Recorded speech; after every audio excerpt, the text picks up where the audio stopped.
Everyone having a right to a safe and stable home benefits us all. I come with no other agenda than desperately trying to help people who are in need. What happens when a royal title isn't enough to earn a place at the family table? When someone once embraced by the crown suddenly finds themselves quietly erased, not by scandal, but by silence. Behind the polished smiles and palace portraits lies a story few dared to tell. A grandmother whose love wasn't enough, a father who drew the line, and a daughter caught in the middle. This isn't a feud. It's a quiet reckoning inside the House of Windsor, where loyalty is tested, memory is power, and legacy is no longer inherited. It's chosen. The truth is already shifting the royal future, and it all started with a single, unforgivable decision. A hush fell over the familiar grassy ring that Sunday, a simple local horse show, and yet something didn't feel right. Picture this: mud-spattered boots, paper cups of tea, ponies trotting under a low summer sky, and then a small moment so quiet it hardly drew a breath, yet so charged it shifted everything. That little gap in time, the question unspoken, pulled everyone in, and by the end of the day, no one left the same. It began as any family outing. Like clockwork, the royals slipped in incognito. No pomp, no protocol, just a mother-daughter duo stepping onto the gravel path, ready to enjoy an afternoon off duty.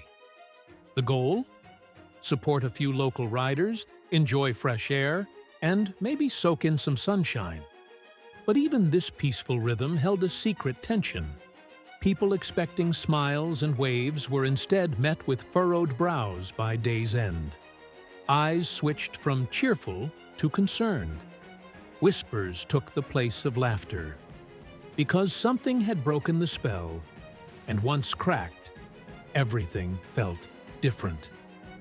At the heart of that rising tension was Princess Charlotte, 10 years old, but more poised than many twice her age, with grace like her mother's and strength inherited from her father. Everyone says she has her grandmother's intensity, those curious eyes, alert to everything. That day, though, she acted like any kid in riding boots, balancing a juice box and watching ponies clear fences. She looked utterly ordinary, until the moment she wasn't. A comment floated through the air. Soft, offhand, but razor sharp. No one yelled. No one cried out. But those few words seared through the hum of small talk, and silence followed. It came from Lola Parker, Camilla's granddaughter, who sat close enough for Charlotte to offer half her juice box. That gesture seemed perfectly natural. Charlotte, polite, thoughtful, saying, "Want some?" Lola nodded, and Charlotte, always practical, said, "Just don't drink it all. I'll need it later." Then she turned to watch a rider soar over a jump. When Charlotte looked back, the juice box was empty. "Did you finish it?" she asked, surprised. Lola stared. "Yeah." Charlotte's brows knit. "But I said don't." "Why?" That's when the tone shifted. Lola, calm, almost hesitant, answered, "You act like you're in charge of everything, like you're queen already, just like your mom." Pause. "And she's not queen. My grandma is. Your mom's pretending. Everyone knows." Charlotte tightened her grip on the empty box. "What do you mean?" she whispered. Lola's next words landed even softer, but heavier. You're not special. One day they'll just marry you off, and that's it. That's all you'll ever be." There was no shouting and no scene, but the words hit like a quiet storm. Those were not childish taunts. They were barbed truths Lola had held inside. Charlotte blinked, her confident posture fading. She turned and slipped into her mother's arms, hands clenched on Kate's. Kate, calm but firm, knelt down and held her close. She didn't ask what was wrong. She'd seen that look before. And she didn't offer righteous outrage, because headlines don't need fuel. But everything in her stance said, enough. Father, watching nearby, noticed instantly. Prince William was deep in conversation with King Charles until he caught Charlotte's face. His smile faltered. He excused himself, stiffened his shoulders, and without a word, crossed toward the girls. Chalalis paused the quiet chat, and you could feel the air shift. Crowd voices dimming, footsteps pausing. He asked Lola a single question, just one, then listened. He nodded. Then he took Charlotte's hand in his, jaw tightened, fingers clenching. He led her away, leaving his own gaze locked on Lola, and then on the adults around. He didn't raise his voice. He didn't give a speech. But everyone felt the change. That simple walk away, it spoke volumes. It was over. Then, as if that earthquake wasn't enough, a bigger tremor arrived a week later. One that rocked not only that show, but Buckingham Palace itself. At least, that's what sources told us. Prince William, just days after stepping in for Charlotte, posted something on Twitter that stopped people in their tracks. Within minutes, his few lines lit up social media. Not defiant, not defensive, but pointing squarely at what had happened and at what would happen next. What did he say? And who was really responsible for that silence at the pony ringside? What happened behind those closed doors? We'll pick that up in part 2, because that one tweet shifted more than just a family dynamic. It tugged on centuries of royal narrative and loyalty. So, keep watching. This isn't just a story about a pony show or a family feud. It's a peek into what happens when traditions collide with truth, and when a quiet moment becomes the spark for something far bigger. Stay tuned, because next up, a single social media post sparked outrage, envy, and a palace reckoning that few saw coming. He didn't mention any names. He didn't point fingers. He simply wrote, "My family will always come first. Anyone who thinks they can harm my daughter and stay close to us is wrong." Just 10 words, yet loaded. That single line made it clear. This time, the line wasn't just crossed. It was erased. And suddenly, everyone leaned in. Why would Prince William post something so pointed about a person tied to the family? That whispered mystery sparked a frenzy. Royal observers began peeling back layers, finding a pattern of small slights that had simmered for months. Nothing major at first, whispered comments, idle gossip, tiny stings that seemed harmless, until they landed again on Kate Middleton. Headlines mocked her. Too perfect, too poised, trying too hard to fit an old-world image. One week, she was chilly toward Meghan. The next, too detached. And amid this backdrop, the resurfaced bikini snapshots of Kate and her sister on holiday shattered another layer of privacy. Taken without permission, published without pause, observers say the damage cut deep. William was furious, but powerless to reverse the spread. Criticism then shifted to parenting. Articles dissected her home life. Too strict, too secluded. Some even claimed her kids lacked friends, that protection had become imprisonment. Suddenly, a 9-year-old juice box moment at a horse show reignited all the tension. That moment of emotional cruelty, directed at Charlotte, became emblematic. This wasn't random. It felt targeted. That night at Kensington Palace, William didn't sleep. Alone in his study with aides, he sifted through updates, security files, staff memos, threat reports. He didn't pace. He didn't shout. But when he asked, "What's Lola's status?" and heard, "No restrictions," his eyes hardened. Decision made. Lola Parker would no longer be allowed at royal events. No passes, no exceptions, no grace period, no announcement, just absence.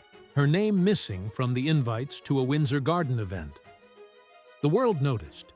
Camilla's granddaughter skipped a charity gala, and royal reporters were all over it. Lola Parker excluded, officially. That sudden exclusion spoke volumes. It wasn't a PR ploy, it was primal, a father protecting a daughter. At trooping itself, William rode proudly in Welsh Guards regalia beside his children, while Kate and the young trio smiled from the carriage. Social media buzzed, noting Charlotte's poised wave, Louis's cheeky grin, George's gentle reminder to his brother. Everywhere, it appeared, a family in sync, moving forward together. No fractures visible. But beneath the public spectacle, the family lines were sharp and newly drawn. Camilla's fury didn't fade quietly. Her message, delivered to Charles, was clear. This punishment was betrayal. It reached deeper than a moment of childish cruelty, she said. It challenged her trust in the royal circle she'd joined 2 decades ago. But Charles, recently diagnosed with cancer, seemed unmoved, focused perhaps on more pressing matters like finding new cancer drugs or preparing for his upcoming chemotherapy rounds. His restraint contrasted sharply with his wife's raw emotion. Sources say Charles's silence on Lola's ban was a signal. No royal is above consequences, even family. That's where part 2 ends, with Camilla's rage echoing but the system holding firm. The stakes have shifted. It's more than a childhood squabble or a royal reputation. It's a question of power, allegiance, and who truly holds sway. And here's the cliffhanger. Sources hint that Charles may be ready to pull ranks, not in favor of William, but to back his wife. Just days ago, rumors emerged that Lola's exclusion list may not last. Some in the palace lobby quietly suggest the grandson added privilege could return, but under new oversight. Could this be the moment royal protocol clashes with royal sentiment? Or is this a power play in disguise? A hush fell over the palace dining room as William's words landed, quiet but unshakable. It's been handled. That single sentence crushed Camilla's world. All the years she'd spent polishing her public persona, smiles at garden parties, private charity work, felt wiped away in an instant. And the blow was harsher coming from her stepson. Yet, deep beneath the upset, something older simmered, something primal. She was reminded that no matter how close she stood to the throne, her lineage would always be seen as secondary. The sting wasn't only about Lola. Camilla felt the wound run deeper, into questions of belonging. She turned her frustration toward Kate, whispering in confidences that her rival had played her role too well. Smiles in public, knives in private, and insinuated she had quietly manipulated the situation. Some listened, others rolled their eyes. Either way, the accusation echoed down palace corridors. Kate, meanwhile, didn't answer the whispers. She didn't post Instagram stories or grant interviews. Instead, she went back to work, visiting a children's hospital the next morning. Cameras caught her hand resting gently on Charlotte's back. A gesture that spoke louder than words. A calm amidst the chaos. Days later, in the palace library, he faced his children. George, Charlotte, Louis. No royal performance, just fatherly honesty. He told them Camilla was not their grandmother, not in heart or name. She doesn't deserve the name, he said softly. You already have a grandmother. Her name is Diana. In that moment, something shifted. Not just family structure, but the meaning of belonging within the monarchy itself. Insiders call it the invisible removal, a silent but seismic rewrite of history and memory. Camilla remained in title only. Emotionally and symbolically, she was being moved aside. And yet, on the surface, the monarchy presented unity. At Royal Ascot, Kate unexpectedly withdrew just an hour before the event, sparking again the same anxiety about her health that emerged last year. But the Wales family marched on. William rode alongside his father and stepmother in the carriage procession. Kate managed the day with grace. Even though exhaustion and ongoing recovery needed careful pacing, the photo op looked rehearsed. But behind it lay a story of strategic family redefinition. For William and Kate, this isn't just family drama. It's the next chapter of their public journey. They move between roles: protectors, policy changers, image architects. They command luxury with intention. William has transitioned from his early Jaguars to a Jaguar F-Pace SUV and high-performing Range Rovers. Kate is often seen wearing a Cartier Tank Française and heirloom Diana's sapphire and diamond ring. Their real estate includes stately Nottingham Cottage and plans for a sustainable estate near Windsor. Rumors suggest occasional private jet use, mainly for charity work abroad. They're quietly invested in eco-conscious brands and diversified portfolios. They hold comprehensive insurance covering health, travel, and heirlooms. The financial insight? They're constructing a legacy. Balance visibility and privacy, anchor image and family values, diversify assets, and always protect the private foundation that holds it all up. Looking back, William's path shifted from childhood celebrity to duty.